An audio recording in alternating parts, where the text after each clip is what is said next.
está nuestro amigo Arturo Magaña Duplancher. Doctor Duplancher, ¿cómo estás? ¿Cómo están? Muy buen día, un gusto saludarlos. Muy bien, ¿ustedes qué tal? Arturo, buenos días, qué gusto irte. Oye, comentábamos ahorita, Moisés y tu servidor, ¿qué clase de campaña deben esperar los brasileños, no? Si hubiéramos buscado visiones más encontradas, difícilmente las podríamos hallar, yo creo que en el mundo, entre un Bolsonaro y un Lula. ¿Cómo la ves? ¿Cómo estás leyendo lo que está pasando en Brasil?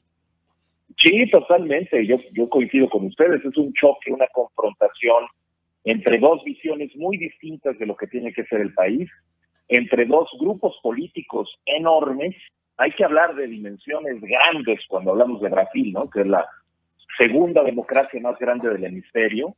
Son casi 150 millones de electores que van a estar convocados para elegir al presidente, al vicepresidente, a los integrantes del Congreso, cámaras legislativas estatales, gobernadores estatales, en fin, viene una contienda enorme en cuanto a su dimensión física, ¿no? En Brasil, por cierto, es obligatorio, hay una multa si no se vota, entonces pues mucha gente prefiere votar, y además, es cierto, hay un clima de polarización especialmente alto en este momento, puesto que se trata de un momento decisorio, la elección del 2 de octubre que viene, en primera vuelta, vamos a ver si se necesita una segunda, pero que confronta dos visiones distintas sobre la economía, sobre la sociedad.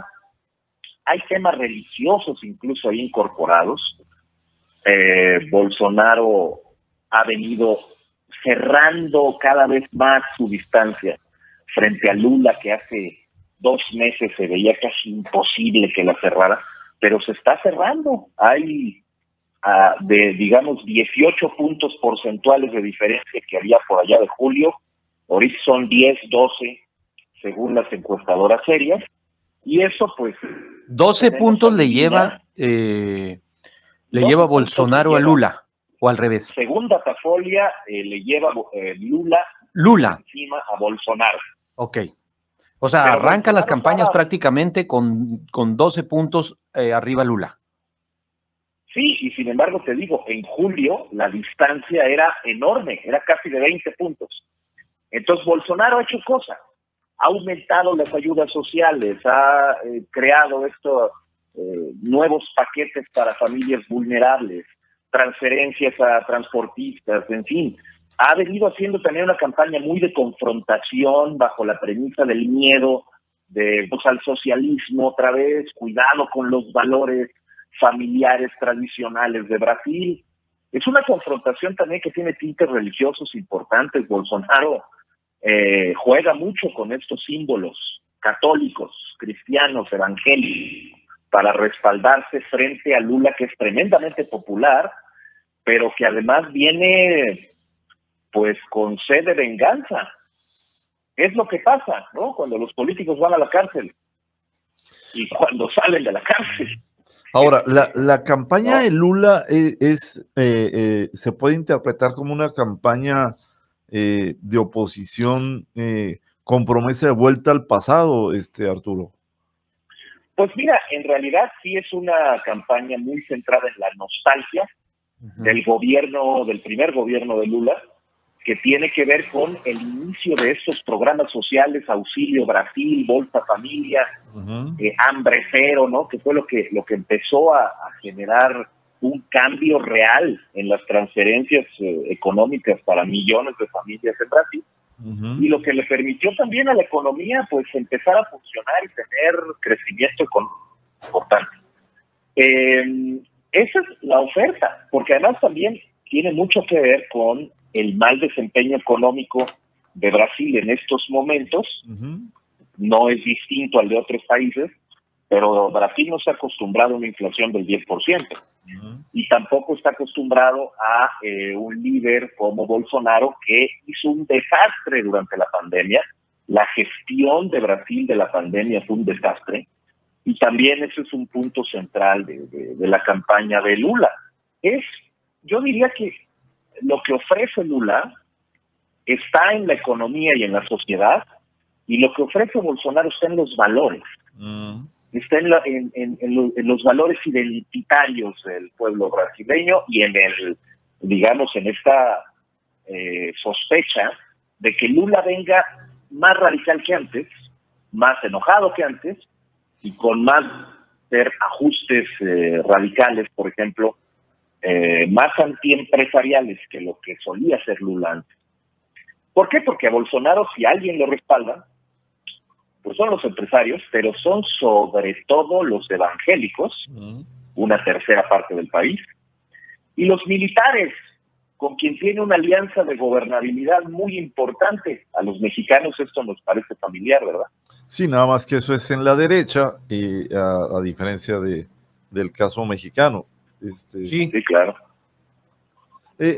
¿Podemos interpretar estas elecciones como una contienda entre un populista de derecha y un populista de izquierda, mi estimado Arturo? Sí, totalmente. Nada más hay que ver cómo comenzaron estas campañas, ¿no? O sea, mientras Lula se va a esta fábrica de autos en Sao Paulo, donde comenzó su carrera como tal, pues Bolsonaro se fue de plano a ese pueblo en Minas Gerais, donde lo apuñalaron en 2018, una cosa de la que, por cierto, creo que no se ha recuperado del todo. Pero esto es una campaña también de muchos símbolos.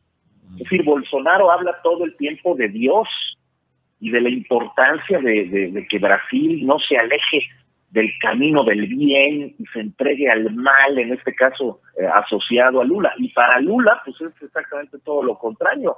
Dijo ayer, si hay alguien poseído por el demonio, ese es Bolsonaro. No estamos acostumbrados a hablar en estos términos, afortunadamente, en México, pero hay más evangélicos en el Congreso brasileño, algo así como 116, que mujeres. Y de hecho forman una especie de bancada de apoyo muy importante a Bolsonaro. Participan en distintos partidos, porque hay que decir que ahorita para la primera vuelta hay un montón de candidatos.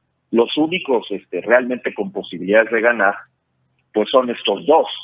Pero hay el temor de que haya violencia, desde luego, porque mientras más se incendia este discurso, esta narrativa de bien y mal, dioses y demonios, pues empiezan los golpes. Pero también Bolsonaro, un poco a la Trump, y de ahí también su populismo, pues ha venido sembrando la duda diciendo que si gana Lula, será solamente a través de un fraude electoral.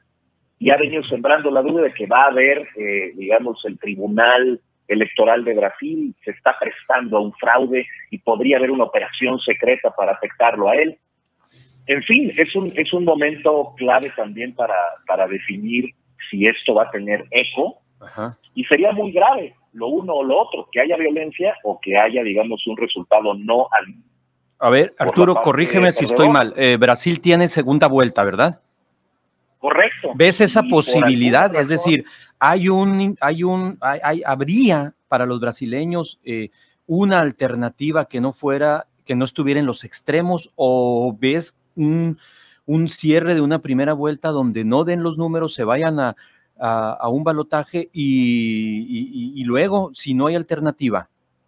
Sí, claro, o sea, en realidad participan muchos partidos. La tercera opción, o lo que quería ser la tercera opción, es Ciro Gómez del Partido Democrático Laborista, que es un partido socialdemócrata heredero de Fernando Henrique Cardoso y estos políticos noventeros en Brasil, que ha tratado de presentarse como la opción de encuentro o de unión, puesto que es un proyecto socialdemócrata. Ciro Gómez fue ministro con Lula, y tiene posiciones frente a los dos, pero trata de acercar posiciones. En realidad su perspectiva, vistas las encuestas, no es muy alta, y es probable que sus votos se vayan casi completitos a apoyar a Lula. Pero hay otros partidos pequeñitos, locales, algunos que tienen cierta ascendencia en zonas urbanas. Hay partidos en Río de Janeiro, en Grosso del Sur, etcétera, que esos le van a aportar a Bolsonaro. Entonces, es muy difícil, según los datos de Datafolia, que saque Lula más del 51% de los votos. Es decir, tú prevés una segunda vuelta casi de rigor. Seguro, se va a segunda vuelta el 30 de octubre, seguramente. Va a ser muy difícil que logre eso Lula. Antes se veía más fácil, pero Bolsonaro está cerrando el paso. Okay. Muy bien. A ver, una percepción del electorado brasileño es que hay una reconciliación con Lula. Pareciera ser que después de todo lo que ocurrió con Lula, de un gran crecimiento económico, una buena estabilidad, pero con una estela de señalamientos, corrupción, el lavallato, etc., etc. ¿Cómo lo recibe o qué pasa con la memoria brasileña? Pues en realidad yo creo que hay memoria más de corto plazo, Moisés, que implica mucho más un señalamiento crítico generalizado contra Bolsonaro, pero que además produce un fenómeno que conocemos los mexicanos muy bien, y eso lo recogen las encuestas, Es decir, que el brasileño no está siendo